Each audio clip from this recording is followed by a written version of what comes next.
Hi, this is Anil with a video tutorial for the YouTube channel Learning Light on C programming. In this tutorial, I'm going to teach you how we can create a temporary file in C using tmpfile function. So first we're going to see the syntax, and then we're going to see how we can create the temporary file, how we can write data to that file, and how we can read from that file. So this temporary file function is not going to take any arguments, and it's going to return address of a structure of type file. And this function creates a temporary binary file, and it opens it in W+B mode. So if there was any error while creating the file, this function is going to return a null value. So now we're going to see how we can use this in our program. So for the demonstration purpose, I have created a file pointer tmp, and then I'm going to be using that temp file function. So it's going to be tmpfile, and we don't need to pass any arguments, and we're going to store the return address in our tmp pointer. So it's going to be tmp equal to tmpfile. The advantage of using this temp file function is, if you want to process a lot of data in your program, and where the variables are not the convenient options, then you can use this temp file function, and you can create a temporary file, and you can write data to that file, and also you can read that data when you want. So another thing is, the temporary file created will be removed when your program terminates, or you close that file using the fclose function. So you don't need to worry about closing that file. Once your program terminates, automatically that temporary file will be deleted. Okay, now we're gonna see whether the file has been opened successfully or not. So I'm gonna use the if statement. Temp is not equal to null, which is gonna mean that the temporary file has been created successfully. We're gonna say that to the screen using the put as function, and I'm gonna say temp file created. Else, if the return value is null, then it's gonna mean that the function has failed to create the temporary file. So we're gonna print that to the screen also. I'm gonna use the put as function, and I'm gonna say unable to create the temporary file. So now we're gonna see how we can write some data to this temporary file. Okay, before that, I'm gonna save this one, execute, compile, and run. Now it says temporary file is created. And also another thing is, that file name of this temporary file will be automatically selected by the compiler, and it will be different from any other files present in the disk or folder. And also you don't need to worry about this file name. So when I close this one, the file will be automatically deleted. So now we're gonna see how we can write some data to this temporary file, and also how we can read that data from that file.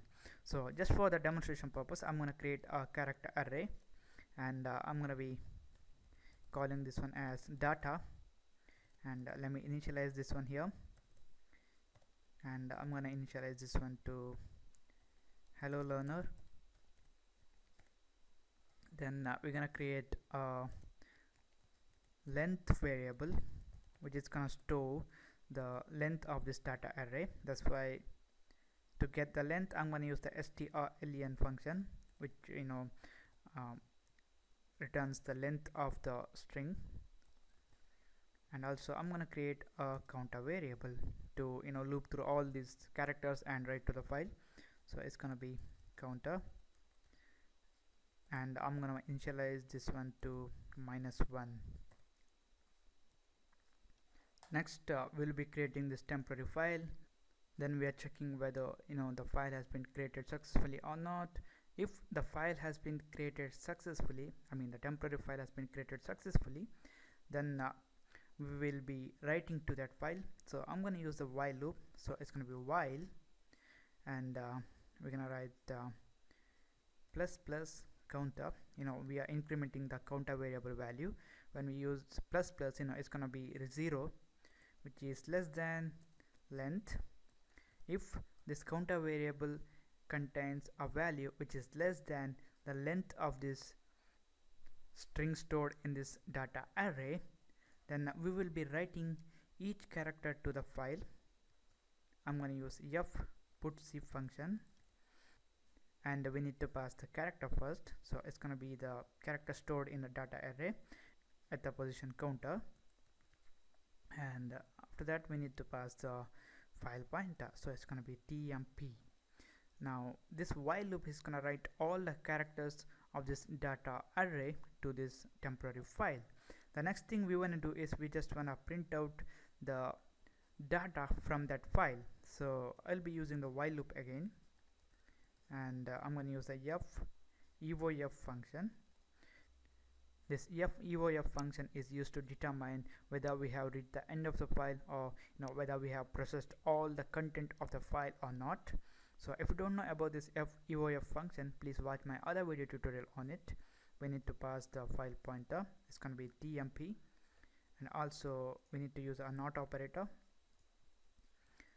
Then I'm going to use the getC function to read the character from the file, so it's going to be getC. We need to pass the file pointer, which is tmp, and also I'm going to use the putchar function to print that character reader from the file to the screen.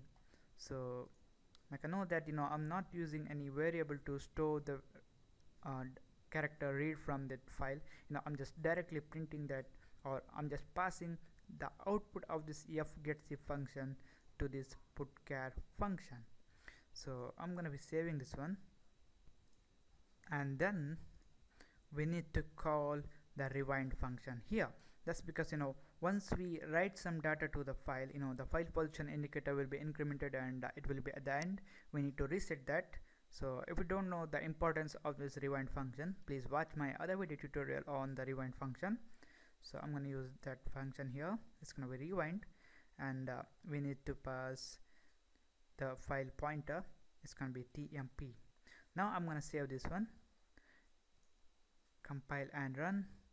So you can see here temporary file created, and also hello learner, which is the data reader from the file.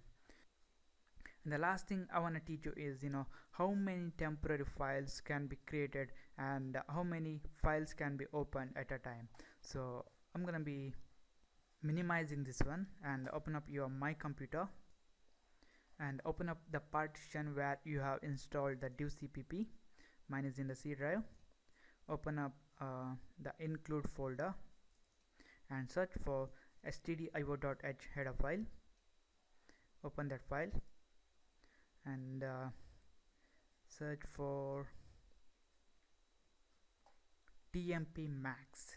So this defines the maximum number of temporary files that can be created in your program, but we can only open fopen max number of files at a time. So you can create maximum fopen max number of temporary files in your program. So this is it guys, this is about creating a temporary file in C. Thank you for watching, and don't forget to subscribe to my channel. I see you in the next tutorial.